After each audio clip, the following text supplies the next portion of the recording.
Welcome, Christopher. Thank you so much for being here today. We're super excited to have you. I would love if you could introduce yourself.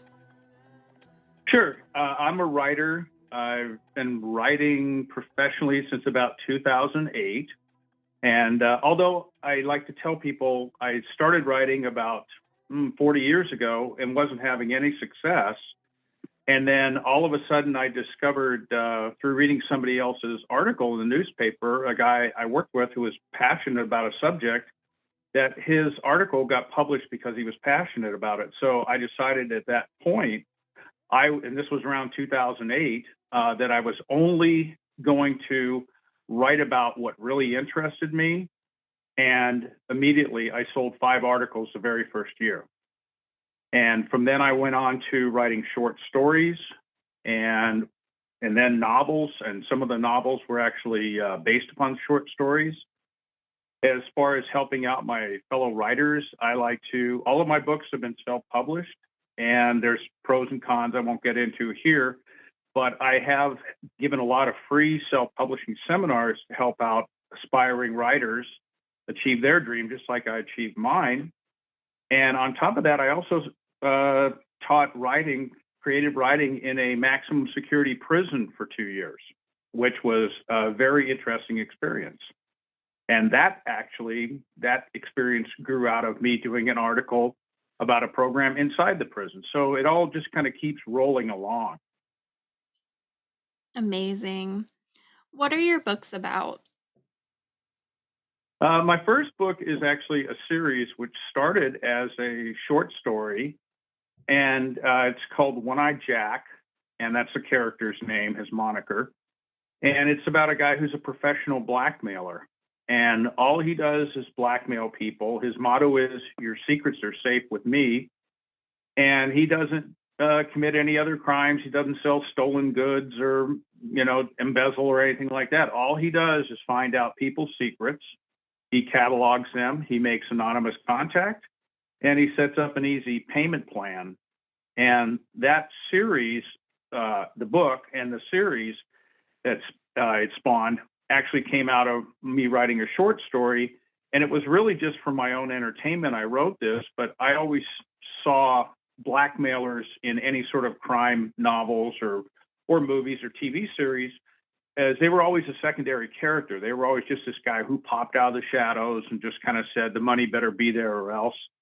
And I thought, well, why not look into the life and the mind of a blackmailer? And so it was really a lot of fun to write the short story. And then that short story became a novel, which is also called One-Eyed Jack. And the novel was a 2012 Shamus Award finalist and a 2014 Writer's Digest honorable mention for genre fiction. So there's 4 books in the series. Russian Roulette is the next one, followed by Syntax, and then finally Blue Chip. And along the way, I had a little bit of a detour in that I was looking at Yahoo one day, and it talked about stories that were trending. And it said that Frank Bank died, and Frank Bank was trending. And I didn't know who Frank Bank was, but I noticed it trended for 3 days, and then I noticed it said Frank Lumpy Bank dies. Well, I'm old enough that I remember the TV show Leave It to Beaver, so I looked into it, and Mr. Bank had indeed passed, and he had written a biography about his time on the show and his life growing up and so forth. And so it got me wondering if the other stars on the show had written biographies. And so I looked, and Jerry Mather had written one, but Tony Dow had not written one. And most interestingly, the character who kind of really became, the defining character in the show, Eddie Haskell, he had not written one. And I thought, boy, if there's anybody who would be a great subject for a biography, celebrity biography, it would be Eddie Haskell. So I went ahead and I signed a copy of my book, One-Eyed Jack, and I wrote him a pitch letter, and mailed it off. And like I like to say as a writer, you shoot a lot of arrows into the air, and sometimes you never know if they're going to hit anything. Well, I pretty much forgot about it. And then a month and a half later, I got a call from Ken Osmond, who was the actor who played Eddie Haskell. And he says, "Hey," he says, "I'm really loving your book, One-Eyed Jack." And he says, "Why don't we get together and have a beer and talk about your writing my life story?" And I tell people that I was thrilled, not just because I was going to be writing Eddie Haskell's life story, but because I was going to be drinking with Eddie Haskell. Not many people could say that. So that took book. I got to know Ken. I got to know Tony Dow, Jerry Mathers, other people from the show, and wrote that book. And that book is now one of the highest rated celebrity biographies on Amazon. And it was a lot of fun to write and research.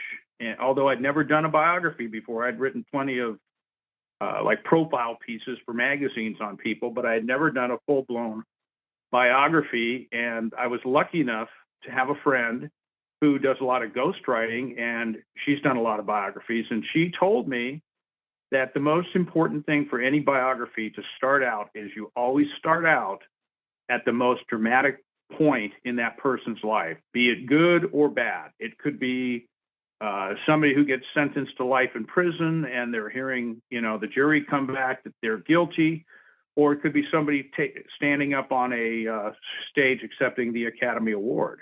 So no matter what, you start with that dramatic moment. And in Ken's life, that dramatic moment happened to be when he got shot at point blank range, when he became an LAPD officer years after the show ended, and he couldn't get any work as an actor. So he became a cop and ended up getting shot at point blank range 3 times in a doorway and survived to tell about it. So I thought that was pretty dramatic. So I went ahead and started with that aspect of his life. But like I said, a lot of fun. And my latest book that I'm kind of most excited about for various reasons, it's called Dark State. And it's a modern day thriller about an electrical grid attack that brings down the state of California for over a year. So 40 million people without power. And what spawned that particular book was I had been an industrial electrician working in the oil industry for years. And we were in a meeting once, and somebody was talking about a piece of equipment for an upcoming project, and they wanted to know the delivery date of it. And somebody just casually said, "Oh, that's about 9 months out." And just that one little spark got me to thinking, what if there was a component of the electrical grid that that was very critical and had a very long lead time? What if somebody was to destroy those pieces of equipment? And sure enough, there is, and they're called transformers, and they're at substations. And your listeners may have heard the news about a month ago or so. There were several substations attacked, 2 in North Carolina and 1 in Washington State. And this happened after my book came out, and my phone started blowing up with people calling to tell me. They said, "Hey, somebody must have read Dark State. Have you seen the news?" So it was a bit of life imitating art. And although I wasn't like I revealed anything secret, the information is out there, and the government's aware of it. The terrorists, the bad guys are aware of it. I was just trying to create a story around it and hopefully enlighten people that, yes, this is how vulnerable our electrical grid is. And without electricity, you don't have anything. You don't have water, sewage, you don't have communications. Healthcare is going to go terribly wrong. Matter of fact, there's just in the state of California alone, there's 70,000 people that rely on electrically powered medical devices, and they're not going to have electrical power. So a lot of people are going to die. So it was quite a journey. The book took me 6 years to write. It's the longest it's ever taken me to write a book, but I did just oodles of research, both open source and also interviewing experts from all different fields. And yeah, the book is doing well, and I'm pretty excited about it and proud of it. So that about sums up my writing right there. Amazing. I love that. What inspired you to write your books? Which one? Dark State? Dark State or overall, if there's, or does each book have its own inspiration? Each book has its own inspiration in different ways. But again, I'll go back to what I said before, where I have to be interested and passionate about a subject. And I like to tell writers, passion ends up on the page. Because if you don't care about your characters, or you don't care about the subject, or you don't care about your story, it's going to show. And your readers are not going to care about it either. So you have to be interested in it because, as many of your readers or listeners know, writing is because a lot of them are probably writers as well. Writing is a very solitary, a lot of times lonely kind of job, and it's made worse by the fact that if you don't care about something, it's just drudgery. But now when you're excited about it and the hours just go by, and the next thing you know, you're like, wow, I've got all these pages written. I look at the clock and, oh, it's been 6 hours I've been on the computer. So to me, you have to have that passion. And each book had its different impetus and spark. But it all comes down to, you have to have that passion for the topic.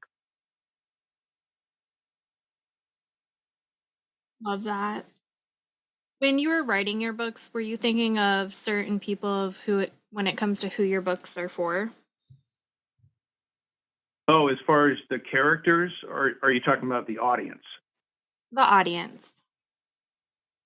The audience, honestly, when I was trying to write for so many years, I think I was trying to write for the market, again, as opposed to what I was truly interested in. So I honestly don't think of a particular market or a particular person. I really just write what I want to write, and so far it's worked out well for me. But no, I don't try to pigeonhole and say, well, this is going to be for middle-aged men, or this is going to be for young teens, or this is going to be no. I really just kind of write what I want to write. Amazing. How long have you been writing and what made you really sit down and start to write? I started trying to write about 40 years ago, and I mean, I gave it a shot. I wrote a novel that was absolutely horrible. I tried writing magazine articles, and nothing was selling.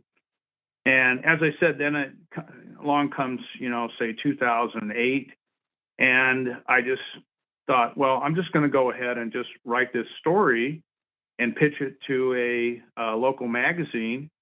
And it was a bit of local history, and I was thrilled when they said they wanted me to write it, and I very sheepishly asked, "Well, do you pay?" And because some small publications can't afford to pay, and they said, "Oh yeah, we typically pay $100 for an article." And I thought, "Oh, okay." And so I wrote the article, had a lot of fun writing it. Was really kind of hot on the trail of digging down in this particular aspect of history and finding out what happened. And so I wrote the article, again, filled with passion for the topic. And I sent it in, and lo and behold, the editor writes me back and he says, "Great article." He said, "How about $150?"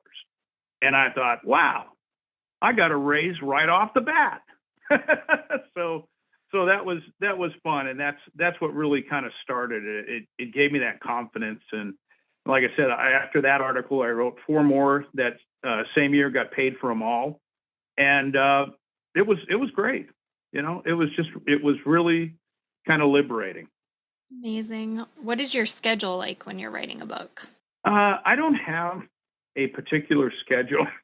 It's not like I say, okay, I'm gonna every day on this day or this many days of the week, I sit down and write. I retired from out of the oil industry about 10 years ago, and some of the people that knew that I wrote also, they said, "Oh wow, that's great. Now you're going to be able to write full time." But I really don't want to write full time. I enjoy writing when I do it. and when I do it, I'm serious about it. But I also don't want to be stuck inside of my office 40 hours a week. So I have a lot of other interests. I'm a cyclist, I'm a hiker, I was a mountain climber for years, and I like to volunteer. Again, one of the things I do is, and I'm just going to be starting it up here again soon, is offering self-publishing seminars at the library to find other writers. And I still correspond with some of the people that were in the prison program where I used to teach, and actually helped one of those gentlemen get a book published, and he's working on his second one now. So I don't have a particular schedule, and that just kind of works out for me. I think if I said I'm going to write every single day from 8 o'clock in the morning till 2 o'clock in the afternoon, I think I would end up, kind of like resenting it, and it would not be fun. And I really think it has to be fun. That's one of the things about it. I think when you have that passion and you're anxious to put those words down on the page, I think it makes all the difference in the world as compared to being essentially a writer as a job. I'd rather have it as a passion. Love that. Do you need anything in your writing space to help you stay focused? No, it's usually I usually like to not have anything in my writing space so I can stay focused. I don't play music. What I do though, however, is I've found that I'm actually more productive if when I'm writing, if I set my timer for say 15 minutes or 30 minutes or something like that, and force myself to go ahead and take a break. It seems like, that break, allow, just get up, walk around, go do some mundane, little chore or something. That really helps me when I get back to the keyboard. It seems like it works out even better. And you would think that by taking multiple breaks, you would be less productive. I actually find it makes me more productive. And another trick I use for when I'm writing my fiction is I'm not an outliner per se when it comes to story, the overall arc of the story. I'm more of what they call a pantser, meaning seat of the pants. However, what I do is if I'm going to sit down and say I've written 10 chapters of a particular novel, say one of my One-Eyed Jack novels, and I'll go back and I'll read the previous 2 chapters to just kind of get me in the flow. And then I'll sit down and I'll just write the word chapter. And then I just write Jack drives over to a restaurant. Hit return. Describe restaurant. Return. Jack gets out of his car, walks across a parking lot, littered and weeds growing up. Hit return. Knocks on the back door. And I don't pay attention to spelling, punctuation, or anything. I just try to get the story, the chapter, in an outline form down on the page. And what I refer to this as is the skeleton of the story. Then what I do is I come back, and that's when I hang the meat on the bones, if you will. That's where I'll put in the description of that restaurant. That's when I'll put in maybe a description of a character or something like that. And what I found is that I can actually outline a chapter. Now, I write very short chapters, typically 5, 6, 7 pages, but I can typically outline a chapter in about 10 minutes and then go back and either hang the meat on the bones of that chapter or just continue on with another chapter. So it really helps me by just doing this outlining process. And it works for me. I don't know if it would work for anybody else, but that's how I write, and I'm just going to go with what works for me. Love that. What is your favorite writing snack or drink? I usually treat myself to some chocolate and tea at a certain point in my writing. I don't usually eat or drink other than just drinking water while I'm writing. but I will give myself, when I take a break, if I feel that I've earned it, I will go and get a chocolate and I'll make a cup of tea and I'll have my cup of tea. Love that. What books do you personally enjoy reading? Uh, really gotten into a lot more nonfiction and found that there's so many amazing stories out there. And right now, I actually also review books for a website that's called underratedreads.com. And if your listeners are interested, if they would like to have a choice of books to review, just go to underratedreads.com and contact the person who runs it. And what happens is she usually puts out a list of books every couple weeks or something. She gets all these requests, and then you just go down the list and you see if anything's of interest to you. And what's really nice about it is this particular business model for it is that you do not have to finish reading a book if it just doesn't grab you. So after 3-4 chapters, and you're like, this just isn't grabbing me. It's not going anywhere. I think the characters are flat or cliche or whatever, and you don't have to finish it. So you're not like on the hook.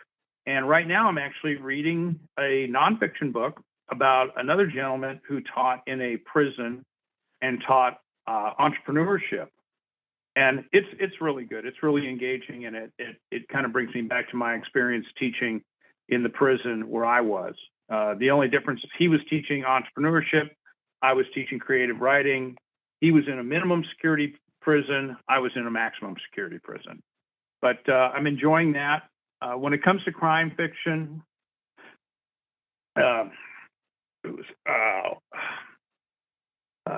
one of my favorite authors is Lawrence Sanders. He's passed on. I've read just about everything he's written. I love Raymond Chandler and like Tom Clancy. So those are kind of my go-tos if I'm looking for a book. But like I said, I've recently really gotten into nonfiction because there's so many amazing stories out there. Amazing. Are there any books or authors that inspired you to become a writer? Probably Lawrence Sanders. He wrote the first Deadly Sin, the second Deadly Sin. He's written, I don't know, 30 books, and he, bestseller every one of them. And he inspired me. And as a matter of fact, when I was first writing my first novel, I actually had a copy of his book on the side because I loved his turn of a phrase, especially when it came to describing people. And I would have his book there, and I would actually read it for a little while, and I would almost kind of get into the flow of how he was writing, and then I would just turn my attention and go to my writing. So I was kind of like, call it drafting on him, like race cars draft each other in a race. I was mentally or creatively drafting him, and he was the one who probably most inspired me. Amazing. What type of books did you grow up reading? Did you have an all-time favorite? Oh, let's see. Probably one of my all-time favorites, and I ended up buying some for our grandson, was the Encyclopedia Brown series. It was children's books, and Encyclopedia Brown was this kind of precocious kid who was way smarter than all the other kids, and including the adults.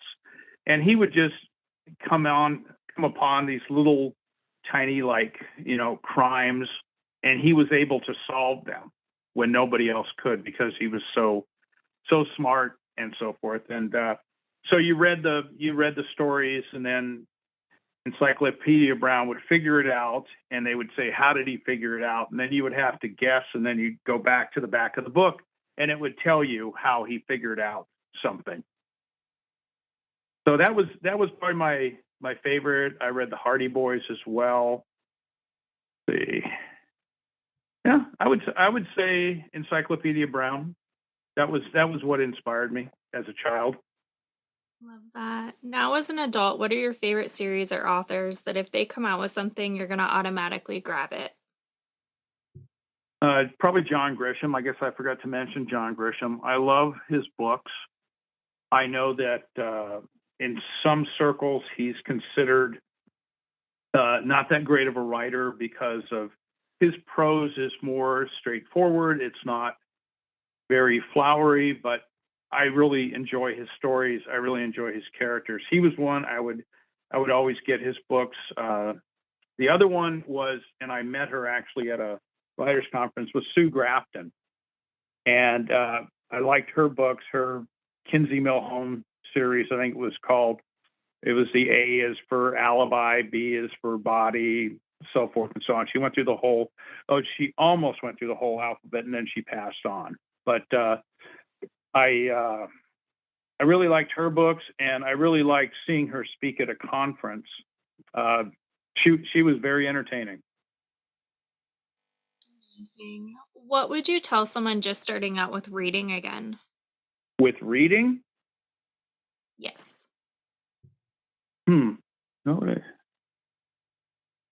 well, I would tell them to get a library card, um, because that is one of the I think one of the greatest institutions we have in this country where you can democratize knowledge. So I would get a library card, and I would not limit myself. I think I would, try different books. And as I said, a way that you can get these books is becoming a book reviewer. And matter of fact, I have 3 books right now in the queue.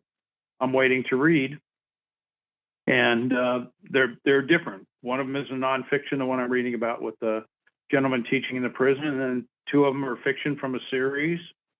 Uh, but I would tell them to not limit themselves. It's almost like trying to listen to different music or trying different foods. Just just try it all. Amazing. On the other side of that, what would you tell someone just starting to write their own book?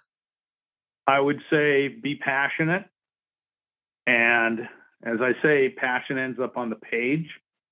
And I think there's a lot of ways to get distracted and come up with reasons why you can't write. Matter of fact, I was in a writing group for a short time, and the leader of the group had been working on her novel for over 5 years.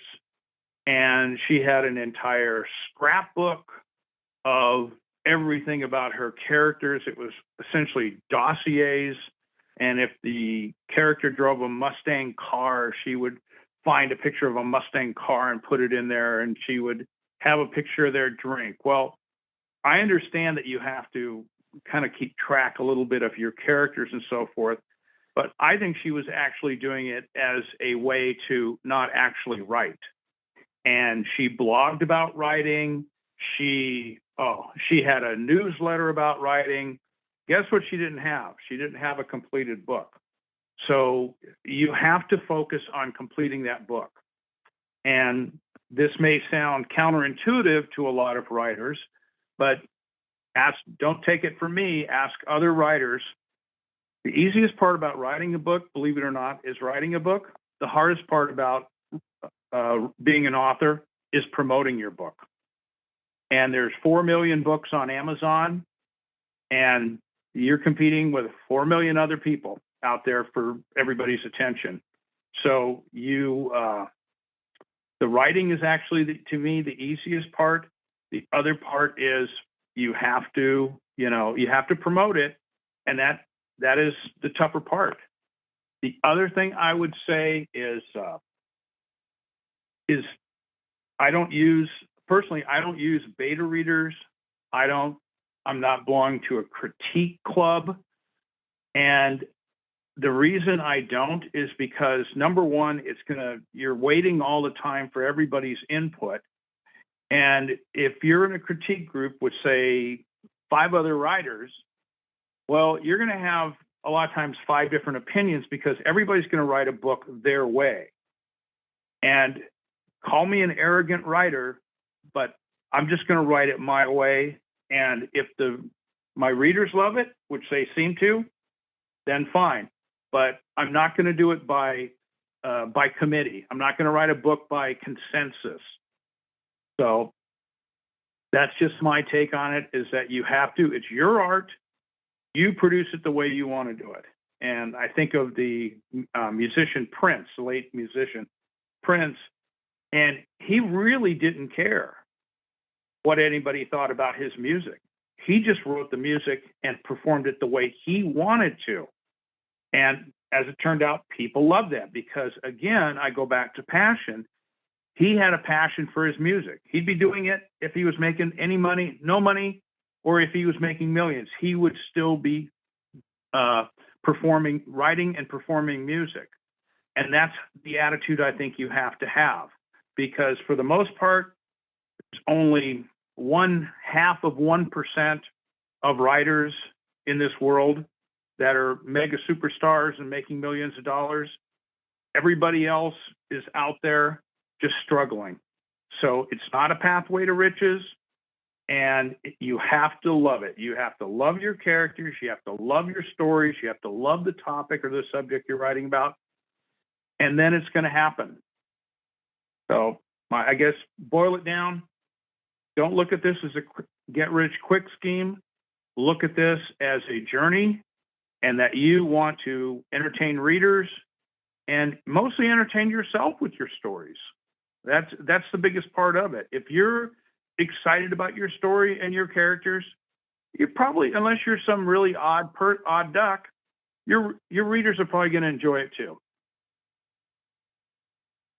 Amazing. Love that. What's one thing that people are generally surprised to find out about you? Oh, well, let's see. Well, I've done quite a bit of stuff in my life. Climbed Mount Kilimanjaro. I rode my bike across Cuba. I've gone in the experienced zero gravity in the what's called the Vomit Comet, the airplane. I've been to Russia. I've been to Mount Everest. I've done a lot of stuff.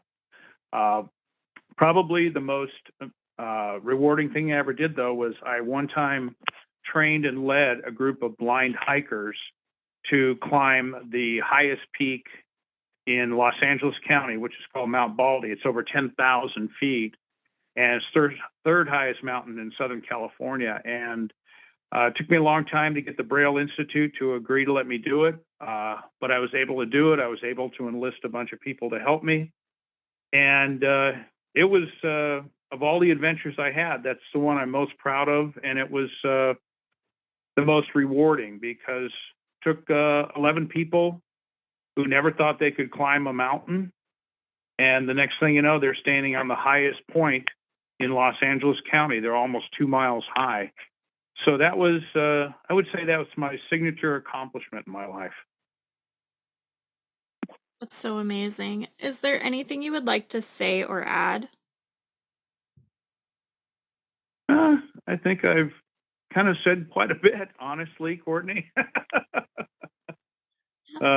No, other than if follow your dream, follow your passion, and don't let anybody discourage you. And just like I used to tell the hikers when I was leading them up these mountains, you get to the top of a mountain one step at a time. You write a book one word at a time. You just have to keep stepping, and you have to keep putting words down on the page. So that's what I would say. And mostly it's even mountain climbing. When your lungs are in shape, your legs are in shape, it all basically comes down to from the neck up. And writing is the same way. You're just going to have to just kind of suck it up and just keep going. And like I said, one step at a time to go up a mountain, one word at a time to write a book. Amazing. Where's the best place for readers to find your book? I know some readers love signed copies. Is that an option? And the best place to connect with you? My website is www.christopherjlynch.com, and you'll have links to all my books there. They're all available on Amazon. There's also a contact form if they'd like to contact me. I love helping out fellow writers, and sometimes readers, contact me and just tell me that, my book really inspired them. So there's a contact form on my website, www.christopherjlynch.com. And you can also look on my website. I had a blog page there, and where I would interview other authors that I knew. And if you have some writers out there who would like to be interviewed by me, I'd be happy to interview them. And also, you can see I also put some of my adventures. My Cuba trip is on there. I think my Mount Everest trip is on there. So yeah, that's probably the best place to find me, to find my books, and to get in contact with me. Amazing. Well, thank you so much for being here today. We're so grateful we got to interview you. We'll be sure to drop those links in the show notes. And again, thank you so much. Sure thing, Courtney. It was great talking to you.